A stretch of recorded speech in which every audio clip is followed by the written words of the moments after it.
दासों को बचाया, क्योंकि इन्होंने राजा की आज्ञा न मानकर तुझी पर भरोसा रखा और यह सोचकर अपना शरीर भी अर्पण कर दिया। बाइबल कहती है कि शरीर भी अर्पण। उन्होंने कहा कि मैं मसीह यीशु के लिए मर भी जाऊं तो कोई चिंता नहीं, लेकिन मैं अपने परमेश्वर को छोड़ और किसी के सामने नहीं झुकूंगा। मैं किसी की उपासना नहीं करूंगा, मैं किसी को दंडवत नहीं करूंगा।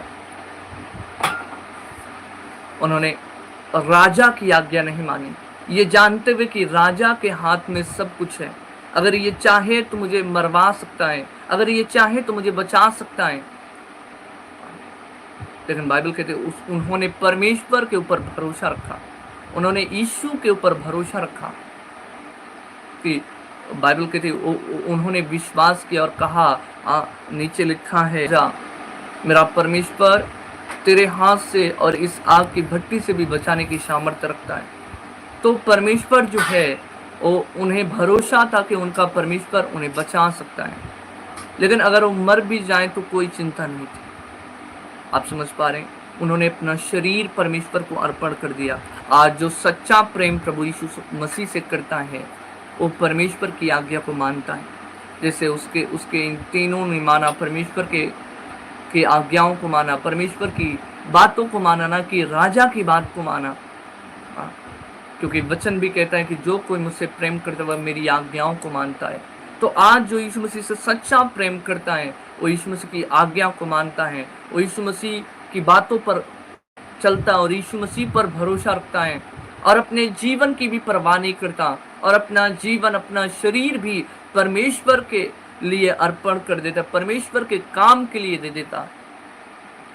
आज एक व्यक्ति प्रभु की सेवा करना नहीं चाहते, जो प्रभु यीशु मसीह से प्रेम नहीं करते, आप उनसे कहेंगे सेवा करना है तुम्हें, प्रभु का काम करना है, कभी नहीं करेंगे। हालेलुया। लेकिन जिन्होंने परमेश्वर को जान लिया और परख लिया वो समझ जाएंगे कि सेवा में क्या रखा है। आज जिन चीजों के पीछे दुनिया लगी, यीशु ने कहा अगर तू मेरे राज और धर्म का खोज करे तो ये सब चीजें तेरे पीछे कर दूंगा, ये सब चीजें तुझे मिल जाएंगी। जिनके पीछे आज लोग भाग रहे हैं, कपड़ों के पीछे, पैसों के पीछे, घर के पीछे, हम क्या खाएंगे, क्या पिएंगे, कैसे जिएंगे, कैसा हमारा कल होगा, कैसे हम अपने बच्चे को जिलाएंगे। हालेलुया। और उन्हें मालूम ही नहीं है कि उसका बच्चा कब तक जीवित रहेगा। हो सकता है कल ही कुछ हो जाए, मालूम नहीं हमें। तो आज हमें परमेश्वर के ऊपर फोकस करना है, परमेश्वर के वचन को देखना है, उसके ऊपर भरोसा रखना है। मैं ऐसा नहीं कहता कि आप पैसे ना कमाएं, लेकिन आप परमेश्वर के काम के लिए भी तैयार हों। आपको अपने परिवार की चिंता है तो परमेश्वर के कामों की भी चिंता हो। आप अपने शरीर को यीशु की महिमा के लिए दें, आप अपने शरीर को यीशु की सेवा के लिए लगाएं, यीशु के काम के लिए अपने शरीर को लगाएं।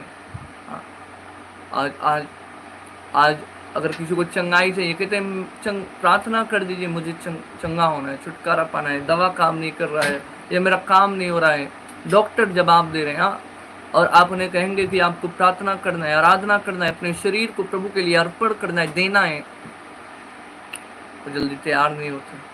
कौन करेगा इतने टाइम तक, कौन कैसे? हालेलुया। मैं आपको बताना चाहता हूं, जब तक आप अपने शरीर को, अपने देह को परमेश्वर के लिए अर्पण नहीं करेंगे या परमेश्वर के कामों के लिए नहीं देंगे, तब तक आप कभी भी अपनी जिंदगी में पूरा छुटकारा, संपूर्ण छुटकारा आपकी जिंदगी में नहीं आ पाएगा। अगर आप चर्च आते हैं तो आप 2 दरी को ही मोड़ दें, 2 कुर्सी को ही इकट्ठा कर दें, काफी है। आप ज्यादा नहीं कर सकते, लेकिन आप परमेश्वर के लिए, परमेश्वर की सेवा के लिए अंदर से उत्साहित हों। आपका दिल कहे कि हाँ, मुझे प्रभु के लिए काम करना है। इन्होंने ऐसा नहीं सोचा कि यदि आग का ये तो भट्ठा जो है 7 गुना बढ़ा दिया गया है, हम तो जल जाएंगे इसमें, ऐसा उन्होंने नहीं सोचा। उसने कहा कि मैं अपने शरीर को परमेश्वर के काम के लिए दे सकता हूँ। जल जाए तो जलने दो, लेकिन मैं किसी के सामने नहीं झुकूंगा। Hallelujah, hallelujah. और आप चेक करें, उन्हें भट्ठे में जाना तो पड़ा। एक समय जब आग में डाले जा रहे होंगे तो उनका विश्वास कैसा होगा, आप समझ पा रहे हैं? उन्हें लग भी रहा होगा कि अरे परमेश्वर ने तो कुछ नहीं किया, अब तो हम फेंके जा रहे हैं, आग में डाले जा रहे हैं, अब तो हम जल जाएंगे, अब तो हम मर ही जाएंगे। परमेश्वर ने तो कुछ नहीं किया, हमारे लिए कोई रास्ता ही नहीं खोला।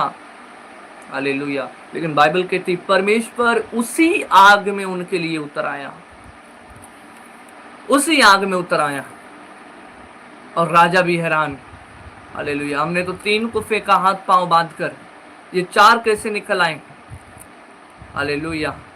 हमारा परमेश्वर ऐसा परमेश्वर है कि आपके हालातों में खुद उतर आएगा। आपको लगेगा ये मेरी बीमारी नहीं जाएगी, वो आपकी जिंदगी में आ जाएगा, आपके शरीर में आ जाएगा। हालेलुया। और बीमारी को जाना पड़ेगा यीशु नासरी के नाम में। हालेलुया। लेकिन आप क्या तैयार हैं यीशु के लिए, अपने शरीर को देने के लिए, अपने शरीर को अर्पण करने के लिए? अगर आप रेडी हैं और तैयार हैं, आप अपने शरीर को प्रभु की महिमा करने के लिए तैयार हैं, सुसमाचार सुनाने के लिए तैयार हैं, सेवा करने के लिए तैयार हैं, यीशु आपकी प्रॉब्लम में, आपकी स्थान पे उतर आएगा। आपको जाने की जरूरत नहीं है, आपको रोने की जरूरत नहीं है। वो आपके साथ होगा, आपके संग होगा यीशु मसीह के नाम में। वो आपके दाहिने हाथ को पकड़ कर कहेगा मत डर। हालेलुया। और आपको बचाएगा और छुड़ाएगा और निकालेगा। आपको कुछ पल के लिए लग सकता है कि अरे मेरी समस्या तो गंभीर हो गई, कुछ नहीं हो रहा है, अब तो हम खत्म होने के कागार पे हैं, मेरा सब कुछ खत्म होने वाला है। लेकिन आपको मालूम नहीं, आपका परमेश्वर आपके साथ है। आप उस पर भरोसा रखें। जब वो आपकी भट्टी में उतर सकता है और आपकी भट्टी से निकाल सकता है, तो आपके जीवन में वो कुछ भी कर सकता है। आप समझ पा रहे हैं? वो कुछ भी कर सकता है। लेकिन आप सोचें जरा कि उससे पहले उन तीनों ने ऐसा फैसला लिया कि परमेश्वर को उस आग की भट्टी में आना पड़ा। परमेश्वर को उस आग की भट्टी में आना पड़ा, उतरना पड़ा। Hallelujah, hallelujah. उनका विश्वास, उनका काम, उनका अर्पण, देह शरीर का अर्पण। हालेलुया।